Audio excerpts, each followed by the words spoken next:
Edward Tanur dinonaktifkan dari DPR RI, buntut anaknya tewaskan wanita Sukabumi. Dewan Pengurus Pusat Partai Kebangkitan Bangsa, PKB, secara resmi menonaktifkan anggota DPR fraksi PKB Edward Tanur dari keanggotaannya di Komisi 4 DPR RI. Keputusan ini menyusul kasus penganiayaan oleh anaknya, Gregorius Ronald Tanur, GRT, terhadap Dini Sera Afriyanti, DSA, asal Kabupaten Sukabumi.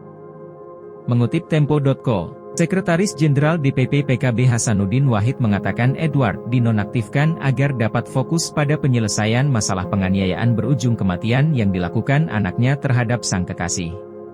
Kami DPP PKB memutuskan sejak malam ini, Ahad, 8 Oktober, untuk menonaktifkan Saudara Edward Tanur dari semua tugasnya di komisi, kata Hasanuddin dalam keterangan di Jakarta, Senin, 9 Oktober 2023. Surat pencabutan keanggotaan Edward Tanur dari Komisi 4 DPR RI bakal diajukan pada Senin ini. Dalam konteks ini, namanya sanksi. Kami jatuhkan pencabutan dia dari anggota komisinya dan hari ini, Senin, 9 Oktober, PKB mengajukan surat pencabutan dari komisinya itu di DPR, ujarnya. Dia juga menegaskan PKB bakal meminta Edward untuk menghadapi kasus hukum yang menimpa anaknya sesuai ketentuan undang-undang. Kami sangat prihatin terjadi hal semacam itu dan hati kami ada di korban, ucapnya. Dia memastikan PKB tidak akan melakukan intervensi pada proses hukum yang berlangsung terhadap anak Edward Tanur. Ini bentuk sanksi kami sembari memberi kesempatan agar dia segera membantu sebisa mungkin persoalan bisa selesai secara hukum, kata dia.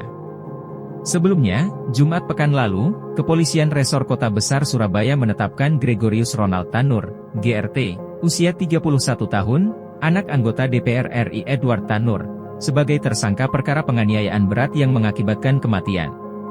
Korbannya adalah Dini Sera Afriyanti, janda satu anak berusia 29 tahun asal Kampung Gunung Guruh Girang RT 1204 Desa Babakan, Kecamatan Cisaat, Kabupaten Sukabumi. Dini sudah menjalin hubungan dengan tersangka selama 5 bulan terakhir. Atas dasar fakta-fakta penyidikan, yang disesuaikan dengan kronologis dan didukung alat bukti, maka kami telah menaikkan status saksi menjadi tersangka terhadap GR, kata Kapolrestabes Surabaya Komisaris Besar Polisi Pasmaros di Surabaya, Jumat.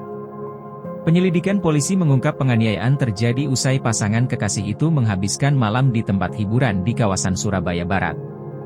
Adapun jenazah Dini dimakamkan Jumat lalu di tempat pemakaman umum, TPU, Babakan. Sejumlah orang mendatangi rumah duka untuk melayat sekaligus mengucapkan bela sungkawa.